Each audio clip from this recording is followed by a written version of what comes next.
안녕하세요. 여러분의 건강한 삶을 응원하는 세상 모듬입니다. 혹시 지금 이 영상을 보시는 분들 중 매일 닭가슴살만 드시면서 이게 맞나? 하고 고민하고 계신가요? 퍽퍽하고 때로는 질리기까지 하는 닭가슴살. 다이어트와 건강을 위해 꼭 닭가슴살만이 정답일까요? 오늘은 그 질문에 대한 시원한 해답을 드리기 위해 닭가슴살을 넘어선 저지방육의 세계로 여러분을 초대합니다. 지금부터 저희와 함께 더욱 맛있고 건강하게 단백질을 채울 수 있는 특별한 방법들을 알아볼까요? 1. 닭가슴살. 이 지루한 다이어트의 국룰 진짜 맞아. 다이어터들의 영원한 숙제 같기도 하고 어찌 보면 국룰 딱지가 괜히 붙은 건 아닌가 싶기도 하네요. 매번 똑같이 먹다 보면 질리기도 하고 이게 진짜 답인가 싶은 생각도 들고요. 솔직히 닭가슴살 얘가 왜 국룰이 됐는지부터 짚어봐야겠죠. 단백질이 풍부하다는 건 다들 아는 사실이고 또 단백질이 포만감을 팍팍 주기 때문에 다이어트 할 때 찾아오는 그 지독한 공복감이랑 끓어오르는 식욕을 좀 잠재워준다고 하거든요. 그래서 단백질, 포만감, 닭가슴살 이 흐름으로 다이어트 식단에 당당히 이름을 올린 거죠. 퍽퍽한데도 꾸역꾸역 먹는 데는 다 이유가 있었던 겁니다. 근데 말이죠. 이 국룰이란 게 때로는 함정이 될 수도 있어요. 닭가슴살만 냅다 먹다 보면 영양 불균형이 올 수도 있고 무엇보다 이 지루함의 늪에 빠지기 딱 좋거든요. 지나치게 지방을 피하는 노지방 식단으로 가면 오히려 필수 지방산이 부족해져서 피부도 푸석해지고 호르몬 균형도 깨질 수 있다는 사실 알고 계셨나요? 다이어트가 결국 건강하게 살기 위한 건데 이렇게 가면 오히려 독이 될 수도 있는 거죠. 그러니까 국룰이라고 무조건 맹신하기보다는 자기 몸에 맞춰서 유연하게 대처하는 지혜가 필요해요. 닭가슴살은 분명 좋은 식재료지만 그것만이 정답은 아니라는 거. 단백질이 풍부한 다른 식품들도 많고 중요한 건 다양한 영양소를 균형 있게 섭취하는 거잖아요. 예를 들어 연어처럼 단백질도 많으면서 오메가3, 지방산까지 풍부해서 체지방 감소에 도움을 주는 음식도 있답니다. 굳이 닭가슴살만 고집할 필요 없다는 거죠. 결국 다이어트는 지루함과의 싸움이고 이 지루함을 깨는 게 지속 가능한 다이어트의 핵심인 것 같아요. 닭가슴살이든 뭐든 강박적으로 먹기보다는 좀 더 맛있고 건강하게 그리고 꾸준히 먹을 수 있는 방법을 찾는 게 진짜 국룰 아닐까 싶네요. 2. 맨날 퍽퍽살만 먹다 죽을 순 없잖아. 닭가슴살 말고 저지방육 파고들기. 솔직히 닭가슴살이 좋긴 하죠. 단백질 많고 지방 적고 가성비 좋고. 근데 너무 지겹잖아. 우리 몸도 다양하게 단백질을 섭취해줘야 더 신나는 법이라고요. 닭가슴살 말고도 저지방 딱지 달고 단백질 뿜뿜하는 친구들이 얼마나 많은지 한번 파고들어 볼까요? 첫 번째 선수는 바로 소고기. 소고기가 저지방이라고 하실 수도 있는데 사태, 안심, 설도 같은 부위들은 생각보다 지방이 적으면서 단백질은 제대로 챙겨주는 고마운 녀석들이에요. 닭가슴살만 먹다 지쳤을 때 가끔은 요런 저지방 소고기로 분위기 전환해주면 좋죠. 육향까지 살아있으니 이건 뭐 말이 필요 없겠네요. 다음은 의외의 복병 참치입니다. 통조림이나 건조 참치도 단백질 함량이 꽤 높은 편이라 샐러드나 샌드위치에 쓱싹 넣으면 퍽퍽살 지옥에서 벗어날 수 있는 훌륭한 대안이 됩니다. 물론 기름기 쫙 뺀 담백한 걸로 골라야겠죠. 그리고 우리 주변에 늘 있는 고마운 존재, 계란. 2개만 먹어도 단백질 13지를 뚝딱 채울 수 있는 만능 식재료죠. 삶아 먹거나 스크램블로 후루룩 만들어서 먹으면 간편하게 고단백 식사를 할 수 있으니 닭가슴살 요리할 힘도 없을 때 딱이에요. 저번에 살짝 언급했던 연어도 빼놓을 수 없죠. 단백질 덩어리이면서 몸에 좋은 오메가3 지방산까지 풍부하니까 닭가슴살의 퍽퍽함에 지쳤다면 연어로 건강한 지방과 단백질을 동시에 챙기는 것도 현명한 방법이 될 거예요. 사실 저지방이라고 해서 무조건 지방을 다 피할 필요는 없어요. 오히려 우리 몸에 꼭 필요한 착한 지방도 있으니까요. 너무 극단적인 저지방 식단은 오히려 건강을 해칠 수도 있다는 거 잊지 마세요. 3. 지방은 거들 뿐. 단백질 제대로 채우는 현명한 전략. 지방은 거들 뿐. 단백질 제대로 채우는 현명한 전략. 이라니 아주 그냥 다이어트 좀 해본 사람 티가 팍팍 나는 제목인데요. 그래 맞아요. 단백질이 진짜 핵심 중에 핵심이라고요.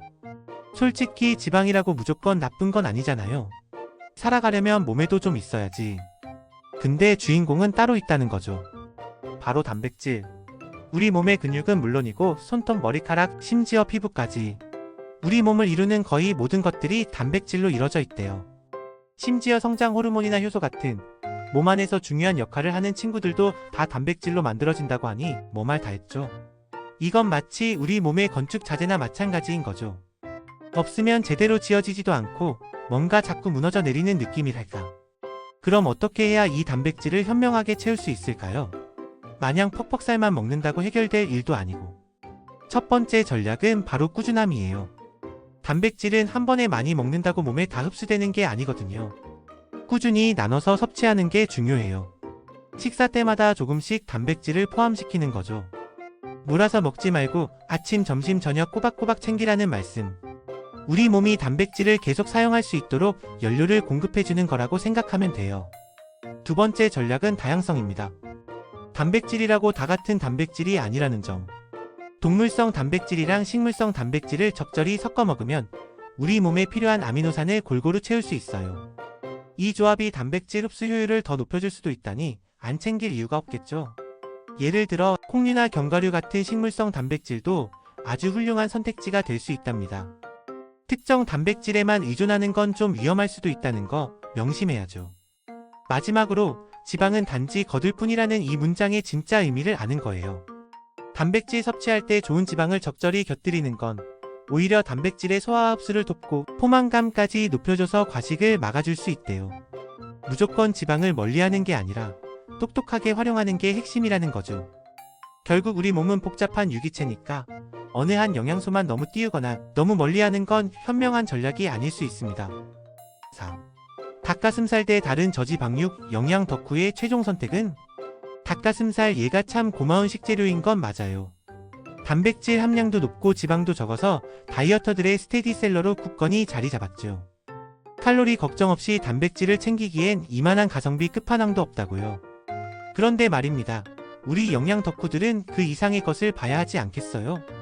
단순히 단백질 함량만 보는 건 너무 초보적인 발상. 진정한 영양 덕후라면 다양성에 주목해야 합니다. 우리 몸이 필요로 하는 영양소는 단백질 하나만 있는 게 아니거든요. 각종 비타민, 미네랄, 그리고 몸에 좋은 지방까지 다양한 영양소를 골고루 섭취해야 진정한 의미의 건강한 식단을 만들 수 있죠. 그래서 닭가슴살 외의 저지방육 친구들이 더 매력적인 겁니다. 일단 소고기 중에서도 지방 함량이 낮은 안심이나 우둔살 같은 부위들을 생각해보세요. 닭가슴살과는 또 다른 풍미를 주면서 단백질은 물론 철분이나 아연 같은 미네랄도 섭취할 수 있답니다. 특히 철분은 여성분들께 특히 중요한 영양소인 거 아시죠? 돼지고기도 마찬가지예요. 돼지 안심 같은 부위는 닭가슴살 못지않게 칼로리가 낮고 단백질 함량이 높아 아주 훌륭한 대안이 됩니다. 퍽퍽함도 닭가슴살보다 덜하고요. 그리고 해산물 친구들도 빼놓을 수 없죠. 참치나 흰살, 생선, 대구, 동태 등 같은 어육류는 지방이 적으면서 고품질 단백질을 제공해요. 특히 오메가3 지방산이 풍부한 연어나 고등어 같은 생선은 단백질뿐만 아니라 혈관 건강에도 도움을 줄 수 있으니 똑똑한 선택이죠. 같은 단백질이라도 이렇게 소스와 미네랄 구성이 다르면 우리 몸에 들어와서 하는 역할도 조금씩 달라진답니다. 결론적으로 영양 덕후의 최종 선택은 바로 다양성입니다. 닭가슴살이 나쁘다는 게 아니라 그것만 고집하는 건 영양적으로나 식사 만족도 면에서나 손해라는 거예요.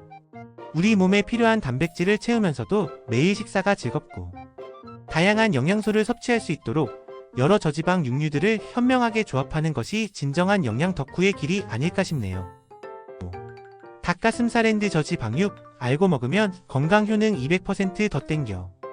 솔직히 닭가슴살이랑 저지방육 얘네들이 다이어트의 국룰인 건 맞지만 마냥 퍽퍽하게만 먹어왔다면 좀 억울한 일이죠.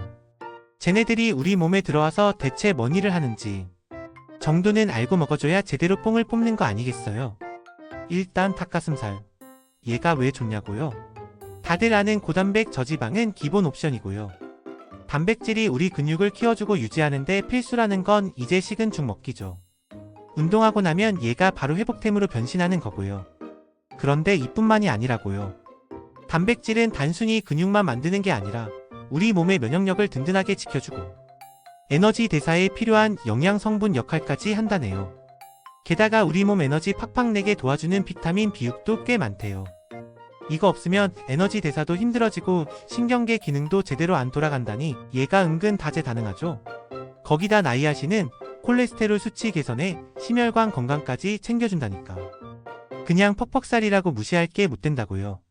그럼 닭가슴살 말고 우리가 지난번에 살펴본 다른 저지방육 친구들은 어떨까요? 소고기, 우둔살이나 돼지, 안심 같은 애들은 단백질 채우는 건 물론이고 각자 가진 고유의 영양소들이 있어요. 예를 들어 소고기에는 닭가슴살에선 찾기 힘든 철분이 풍부하게 들어있어서 빈혈 예방에도 좋고요. 돼지고기에는 피로회복에 좋다는 비타민 B1이 쏠쏠하게 박혀있답니다. 해산물 쪽 저지방 단백질인 참치나 연어는 또 오메가3 같은 착한 지방을 함께 가져다주니 이건 먹광 먹고 알먹기죠. 결론은 그거예요. 그냥 막 먹지 말고 어떤 영양소가 어떻게 내 몸에 도움을 주는지 알고 먹는 거죠. 단백질이 많으니 다이어트에 좋다 해서 한 발 더 나아가 이 단백질과 함께 비타민, 미네랄까지 챙겨서 내 몸의 면역력도 높이고 에너지도 빵빵하게 채워야지 라는 마인드로 간다면 닭가슴살 한 조각, 저지방육 한 점에서도 200% 이상의 건강 효능을 뽑아낼 수 있을 겁니다. 지금까지 닭가슴살과 다양한 저지방육의 숨겨진 가치를 함께 파헤쳐 보았습니다. 무조건적인 닭가슴살만이 답이 아니라 자신에게 맞는 영양소를 균형 있게 섭취하는 것이 얼마나 중요한지 느끼셨기를 바랍니다. 오늘 소개해드린 정보들이 여러분의 다이어트 여정에 새로운 활력을 불어넣어 줄 수 있기를 바라며 더욱 건강하고 맛있는 식단을 만들어 가시길 응원합니다. 다음번에도 유익하고 흥미로운 주제로 찾아올 세상 모듬 구독과 좋아요 그리고 알림 설정 잊지 마시고 다음에 또 만나요.